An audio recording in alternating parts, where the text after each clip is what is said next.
សួស្តីអ្នកទាំងអស់គ្នាជួបជាមួយខ្ញុំបាទ Pro Sin នៅក្នុងហ្គេម Clash of Clans ហើយឃើញថាផ្ទះរបស់យើងបាន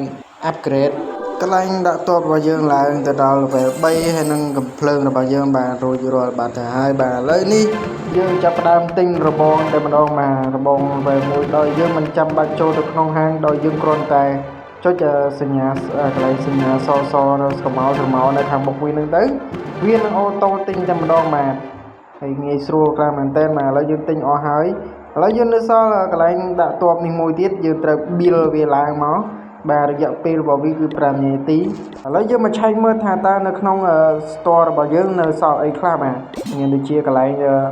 upgrade តបបាទ upgrade តបឡើង1 level បាទអ្នកនរគ្នា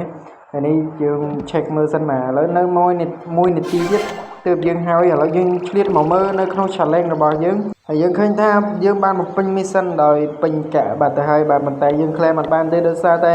ធុងកាក់របស់យើងនោះគឺมันអាច claim បាននោះទេបាទឥឡូវយើងឃើញថាប្រអប់ពេជ្រនេះបានមកទៀតហើយឥឡូវយើងដើមជីកវាតែម្ដងបាទហើយបញ្ជាក់អ្នកទាំងអស់គ្នាផងដែរគឺការជីកពេជ្រនេះយើងមិនចាំបាច់ប្រើជាងទេគឺវាអូតូតែម្ដងបាទទោះបីជាជាងយើងរវល់យ៉ាងណាក៏ដោយបាទអត់បញ្ហាទេយើងមកឆែកមើលប្រអប់សាររបស់យើងឃើញថាមានសមាជិកនៅក្នុងក្រុមហ្នឹងគាត់បានសុំស្នើតបជំនួយហើយយើងក៏បាន request ស្នើទៅផងដែរបាទដើម្បីសុំជំនួយបាទដើម្បីជួយតបជំនួយនេះជួយការពារនៅពេលដែលគេចុះមកវាយយើងទៅគេចុះមកវាយបន្ទាយយើងវានឹងចូលជួយការពារ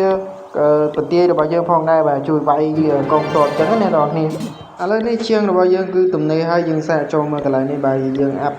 ក្រេតអត់កើតទេបាទកងទ័ពដោយសារទឹកយើងអត់គ្រប់គ្រាន់បាទឥឡូវនេះយើងចាប់ផ្ដើមតម្លើងធុងទឹកជាមុនសិនបាទអ្នកនរគ្នាតាមដំណាក់កាលនេះមួយទៅហើយយើងមើលថាតើនៅមានអីខ្លះទៀតបាទបន្ទាប់ពីយើង upgrade ហើយគឺមានរបស់បរច្រើនមែនឥឡូវយើងត្រៀមធុងទឹកមុនសិនហើយដើម្បីចាំកុំឲ្យវាខាតពេលបាទអ្នកនរគ្នាឥឡូវយើងដាក់ធុងផលិតកាក់មួយទៀតតោះមកយើងនឹងរងចាំដាក់ធុង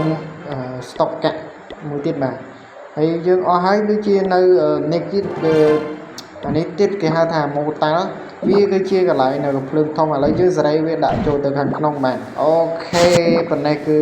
រួចរាល់ហើយបាទអ្នកនរគ្នាឥឡូវយើងចូលទៅមើលក្នុង shop របស់យើង